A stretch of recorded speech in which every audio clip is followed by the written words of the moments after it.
Alright, well, a little while ago I made a video. It's out on the channel out there for this bare bones wiring diagram for the first gen Viragos. So this is set up on a 920 here. This is the one I was playing with the starter upgrades. But I got a few messages and questions about the wiring because going through it, it seems a little bit complicated. You know, I walked through it on the other video. And so I went back and watched the video, and I have to agree that if you aren't familiar with the wiring on these, even that video is a little bit complicated to follow. So let's go down here to the computer and we'll walk through the CAD drawing on how to do this same wiring, but we'll do it on a picture. That way you'll have it, and I'll also reference it out on my web store out there. It's for free, so you don't have to buy it or anything. I'll just put it out there and then you can download it off the web store. I'll put a link in this video for that. So let's go down there and walk through how to do this wiring harness. All right, so we're down here at the computer, and what I got is a series of slides here. Now, these are all the components that are out there on the wooden board, and they're the very same. Most of these you will recognize, and what I did is put the connectors for each of them, because we'll see in a minute, I included the existing OE wiring that you're not going to have to change. You're not going to have to do anything with that. But there are some little odd things here, like there's a voltmeter right here, so you can check, make sure you're charging.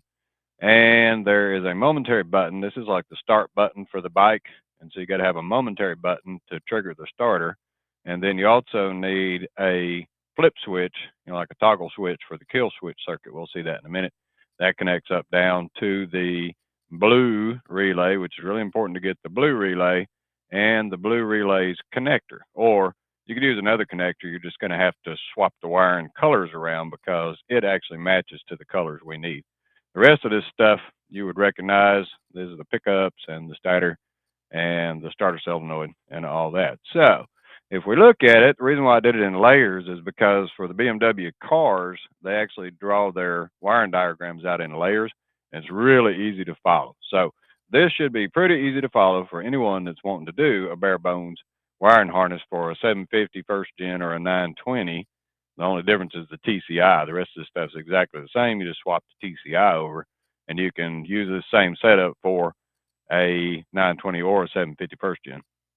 Now, the second gens are going to be a little bit different because, they got the fuel pump, and they got that little vacuum advance circuit. So you're going to have to add a few little circuits in here. But in general, this would make even a second gen run.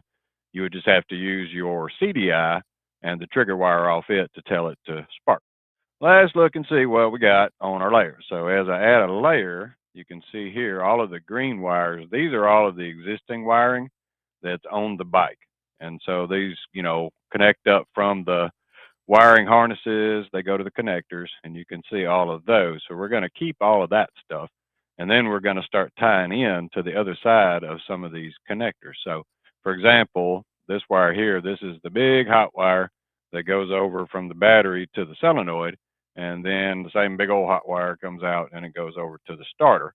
Then this is the connector for the starter solenoid that has the blue and white and the red and white wires on it. We'll see those in a minute.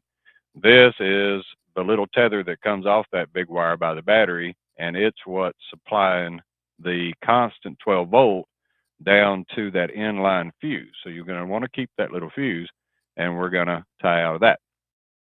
So let's start with the easy ones, and we're going to add in the heavy black wire. And so this is the wire that normally connects from the battery down to the frame of the bike. Well, since the motor I'm playing with out there is not on a frame, I got to connect that black wire to the motor.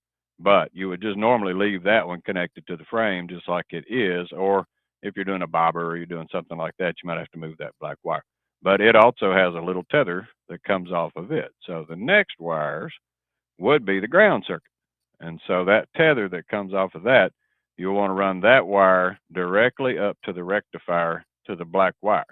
And so it's already there. You might have to splice it in, but it's black to black, and that's really easy to do. Just goes to the rectifier. But we're going to jump off of that bigger wire. It's like a, 12 gauge black wire. We're going to jump off it with the smaller wire, and we can see here. So we get into the ground wires, and they're really pretty simple. I'm running a ground wire over to the voltmeter so I can see what the voltage is when it's charging, then that same black wire goes to one of the wires on your momentary for your start button. And we'll see in a minute how that works, because the first gens work off of a ground system. So your 12-volt switched is powering over here on this solenoid all the time. What you're doing when you start the bike is you're connecting the ground, and it's allowing that solenoid to kick in. So the red and white wire is hot all the time. We'll see that as long as the key's on. Then we got the black wire goes down to the kill switch. Now this is what controls the TCI. It actually controls the blue relay. And so this is the ground that you get one to the blue relay. The other wire that's going to come into this is actually the control wire that energizes or de-energizes the TCI, so it'll spark. It's like it's ground lockout. And then the ground runs over and it goes up to the TCI. Of course, it needs its ground. But that's pretty much it for the ground circuit. So it's pretty simple. Just have to connect up a few of the pieces, and then you're good to go on the grounds. So next up, we're going to start looking at the power wires. So let's add those in. So coming out of the inline fuse that you're going to want to keep out of your harness, you have the big red wire, and it's like a 12-gauge wire, something like that. It's a little bit thicker. That one's going to run over to the rectifier that it does right now. You'll just splice into that, but then you're also going to want to splice off of that 12-gauge red wire. You're going to want to go to your key. That's going to be powered to the key, and it's constant all the time to the key, just like it's constant all the time to the rectifier. So that doesn't turn on and off with the switch. That's actually your power wire. So then next, we want to add in what's coming out of the key. So the red comes into the key. When you flip the key on, it energizes or gives 12 volts to the brown wire. That brown wire connects up to the brown wire in the harness for the rectifier, and it also goes over to the connector for the fuses. So your little fuse box that sits up underneath your headlight on these bikes. Now I got one fuse in there because I'm only powering just the red and white wire. So this fuse is the one that its input is the brown wire that powers the entire fuse box. This fuse is the one that powers the red and white wire. And then you could put other fuses in here as you added accessories and things. It's all going to work the same, but this is just for running the motor. So that's pretty easy. Just a brown wire got to go to a couple places. Now we get into the red and white wire. So the red and white wire is a switched wire. And what it means is it comes out of the fuse box. So you give power to the brown wire, and the brown wire comes over here and it powers the fuse box. Now the fuse box, if you have a fuse in there, the fuse box powers the red and white wire. So when the key is on, the red and white wire gets power. Now this is where you'll see that this is a ground activated type system, because the red and white wire, you can see it goes up here. It's actually energizing the starter solenoid the whole time. The solenoid has 12 volts, but it only cuts on when you give it a ground. So that red and white 12-volt keyed wire goes over there and it powers it up all the time. So it's really easy to check if you have issues with the red and white wire. Anywhere you see the red and white wire, it needs to have 12 volts when the key is on. And of course, it runs over here and it powers up the coils. Same way, the coils are waiting on the trigger, and so they have power all the time when the key's turned on. It also runs over here to the TCI, and it runs over to the blue relay, because you're going to want to power that relay. Now, we're going to power the relay when we hit the kill switch. So we're actually breaking the ground. And so we have power to the blue relay through its connector all the time, just like this connector up here. All of this stuff is powered by that red and white all the time. And you'll get your voltmeter when you turn your key on.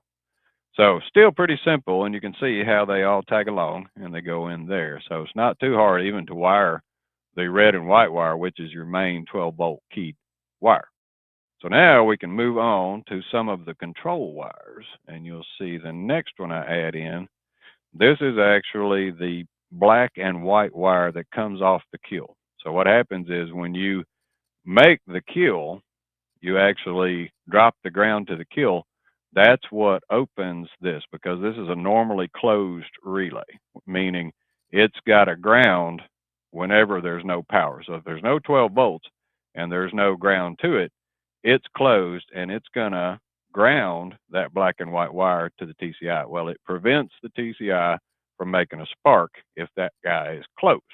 So if you had a problem with your side stand relay on your bike, you could just pull the relay and it should make it spark if that's all it is, because this guy is what's keeping that TCI from sparking.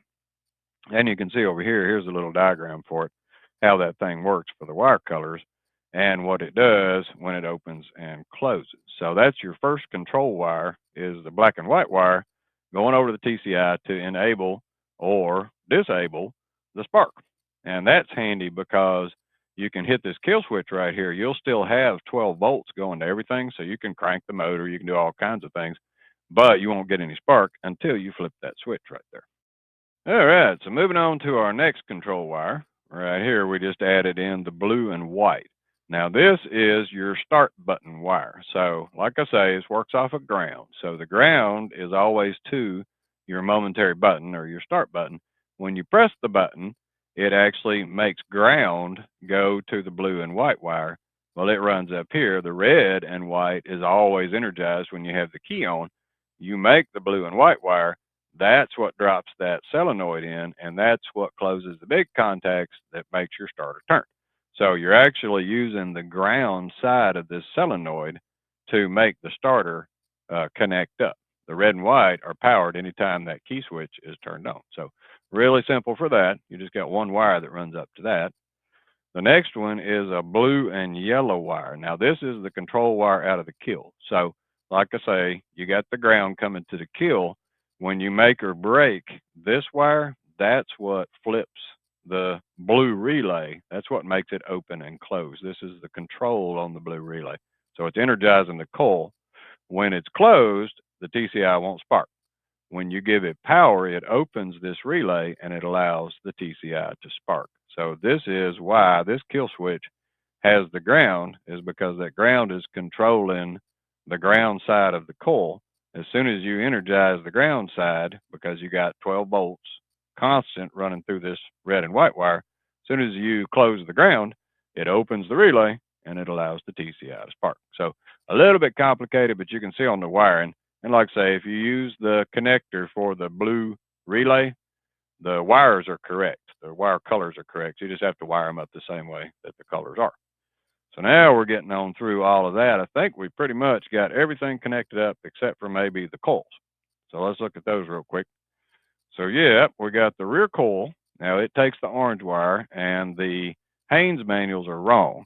They show these inverted, and you're never going to get that bike to start if you got the orange wire going to the front cylinder's coil. It has to go to the rear. Now for the Barebones, there's going to be two wires coming out of here. You only need one. One goes to the tack, and if you're doing a Barebones, you're probably not going to have a tack, but you just need one of the orange wires going to the rear coil. The red and white is powered with the keys on, so it's waiting on a signal from the TCI through that orange wire to trigger that coil. And then lastly, we got the gray wire. Gray wire goes up to the front coil, and that's the one that drives the spark on it. So the TCI is controlling those two wires with the constant red and white powering to those. So you can always check anywhere on the circuit. You can check any red and white wire, even on the existing harness you have right now. When you flip the key, if everything is ready to go, the red and white wire should have 12 volts. Now, I did add a couple extra layers. Like I say, they're out there on the store. You can download these things for free just to help you out a little bit. So the next ones are just all of the ground wire circuit. So you got everything that ties in there, just in case you're just going to want one piece of paper to look at the grounds. And then you got one slide that's just all the power wires right here. And so that's just all the reds and how the red and white hooks up and how the brown connects in. And then lastly is the control wires. And so this is the blue and white, the blue and black, and the blue and yellow that are controlling the kill switch and the start button. So there you go. That is the schematics layer by layer for all these little wires right here. So hopefully that is a little less confusing than the first video that I made that showed it actually wired up and going through the wires. So maybe that'll help somebody out with a Barebones wiring harness. Well, alrighty. Thanks for watching.